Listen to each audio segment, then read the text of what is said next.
La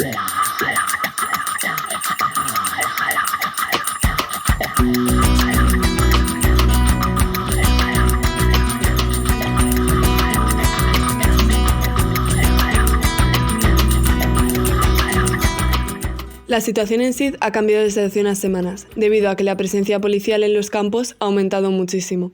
En estos últimos días se pueden ver varios coches de policía las 24 horas en la entrada de los dos campos que hay en Sid, Adasehchi y Principal.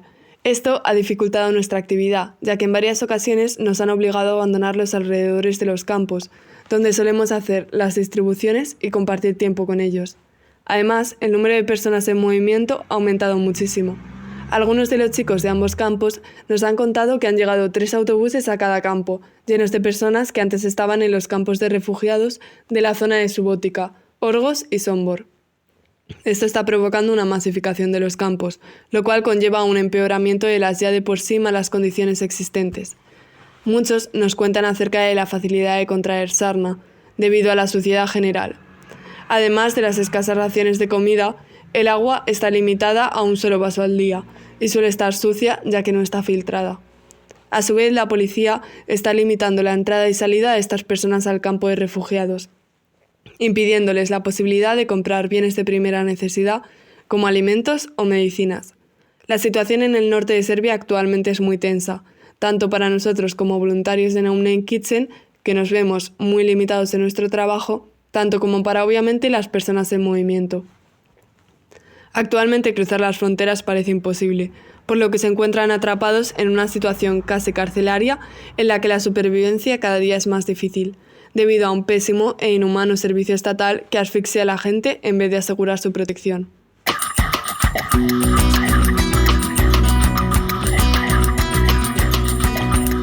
No Name Kitchen condena energéticamente las medidas adoptadas desde el Estado para reprimir el movimiento de personas cerca de la frontera serbio-húngara. Tras la muerte de 3 personas en medio de enfrentamientos armados en la zona de Orgos el pasado 27 de octubre, las policías serbia y húngara han unido sus fuerzas para luchar contra la delincuencia organizada y la migración irregular, según declaraciones del ministro del Interior serbio, Bratislav Gašić, y el ministro del Interior húngaro, Sándor Pinter. Esta colaboración ha dado lugar a la intensificación de las actividades policiales, incluido el despliegue de varios centenares de miembros de la Unidad Especial Antiterrorista, la Gendarmería, las unidades de la Policía Serbia y Húngara, la Administración de la Policía de Fronteras, la UKP, Unidad de Policía Criminal Serbia, así como de las administraciones regionales de policía, con todos los efectivos disponibles. Ayer, 6 de noviembre, visitamos el campamento de Sombor y descubrimos que muchas personas habían sido trasladadas allí desde la misma zona. Actualmente alberga entre 500 y 700 personas, incluidos menores no acompañados, que se encuentran en condiciones terribles. El acceso a los alimentos está limitado a una pequeña minoría, según nos han dicho. La mayoría de la gente duerme al aire libre y no tiene acceso a duchas. El campamento está estrechamente vigilado por la policía que patrulla los alrededores. Mucha gente nos habló de problemas de salud mental y nos expresó estar teniendo pensamientos suicidas. Observamos una estrategia que implica el cierre y una mayor securitización de varios campamentos oficiales de refugiados en Serbia, incluidos los de Subotica, Orgos y Belgrado.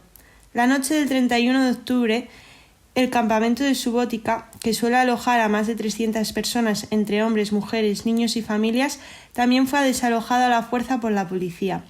Las personas que se alojaban en el campamento de Subotica fueron trasladadas violentamente a otras zonas de Serbia. Por las noticias que recibimos, algunas han sido asignadas a campos del sur, donde permanecen en condiciones similares a las de una prisión. Sin embargo, aún no sabemos con certeza dónde se han llevado a muchas de estas personas. Algunas personas del campamento de Subotica informaron sobre el desalojo del 31 de octubre. La policía violó la integridad física de algunos, robó sus pertenencias personales y rompió varios teléfonos móviles. La gente informó también de que había señales de sangre dentro de las instalaciones del campamento y de que la policía intentó disparar a las personas que huían. Además, a las personas se les obligó a firmar un documento legal redactado en serbio, sin traducción a su lengua. Este documento declara la presencia ilegal de personas en Serbia y justifica su detención indefinida en campamentos y prisiones gubernamentales. Estas acciones forman parte de una estrategia más amplia, dirigida a criminalizar el desplazamiento de personas por Serbia. Aunque la operación conjunta húngaro-serbia se dirige supuestamente contra las redes de contrabando, parece que los principales afectados son todas las personas que buscan seguridad y refugio. Estos acontecimientos se producen en el contexto de las próximas elecciones parlamentarias serbias, por lo que deben interpretarse como una parte de una amplia agenda política, destinada a reforzar los mensajes propagandísticos. El traslado de personas a los campamentos del sur también ha provocado que se militarice y arme aún más la frontera de Kosovo, lo que apunta a una posible escalada de la violencia en estos territorios. Estas maniobras políticas también han repercutido negativamente en el trabajo de No Name Kitchen y otras organizaciones humanitarias presentes en el territorio. Detener y registrar los vehículos de las organizaciones y las pertenencias personales de sus miembros se han convertido en procedimientos cotidianos. Además, durante una distribución en la zona de Orgos, la policía serbia y el personal de Frontex infligieron violencia física a un miembro de una organización afín. No Name Kitchen denuncia la violencia que se está desarrollando en la frontera serbio-húngara y la creciente criminalización de las personas que están en proceso migratorio y de las acciones de solidaridad.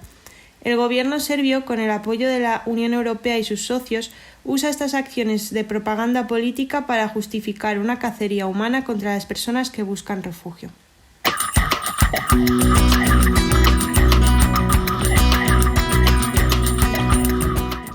Solidary Wheels desde Melilla. Las personas solicitantes de asilo de todas las nacionalidades siguen entrando en el CETI y los resultados de esta accesibilidad se reflejan en las calles. El viernes pasado tuvimos el primer espacio de encuentro y colaboración, formado por personas que se encuentran en el CETI y activistas de Solidary Wheels. Un grupo de unas 20 personas nos juntamos frente al centro. En este espacio aprovechamos para contar un poco más sobre lo que hacemos en Melilla y para compartir el artículo sobre lo ocurrido en el CETI cuando fue necesario que un grupo de personas solicitantes de asilo se manifestara frente al mismo para conseguir acceder y que se cumplieran sus derechos. Se generó un espacio de colaboración, donde se leyó el artículo, se compartieron opiniones y comentarios y contamos con la participación de un nuevo voluntario y colaborador de Solidary, que es fotoperiodista. En cuanto a los menores, la situación se mantiene estable. Como ahora se alojan en el CETI personas mayores de 18 años solicitantes de asilo, en el reparto participan mayoritariamente menores, los que están en situación de calle, los que están en el centro de la Purísima y menores que viven en la ciudad autónoma de Melilla con sus familias. El espacio de peluquería se mantiene, hacemos mechas, peinados y otros cortes de pelo. En el skate park se han vuelto a montar las canastas de baloncesto y disfrutamos jugando con ellas. Durante estas últimas semanas también hemos mantenido varias reuniones con diferentes organizaciones que trabajan en la ciudad de Melilla para abordar diferentes temáticas relacionadas con la infancia, el género y las gestiones administrativas. Tuvimos también un encuentro de la submesa de jurídico, en la que se expusieron algunas dificultades con la Oficina de Extranjería para el acceso a la residencia. Por último, nos parece importante señalar que la semana pasada la Policía Nacional publicó una nota de prensa con información falsa y confusa sobre una investigación policial iniciada hace un año, contra más de 50 jóvenes marroquíes que ante la imposibilidad de acceder al CETI accedieron al centro de menores de la Purísima.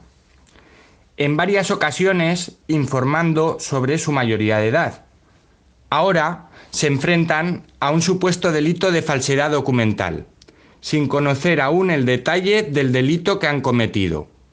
En la nota de prensa se habla de modus operandi, de la actuación policial, pero no del delito que han cometido, ni de la violencia ni en las detenciones, ni de la imposibilidad de acceso al CETI en el momento de inicio de la investigación.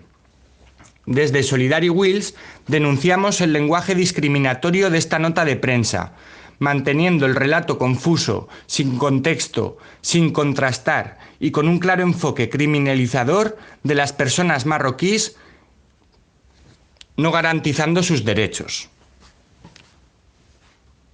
Así, también señalamos a los medios de comunicación como Cadena SER y Europa Press que han hecho eco de esta noticia.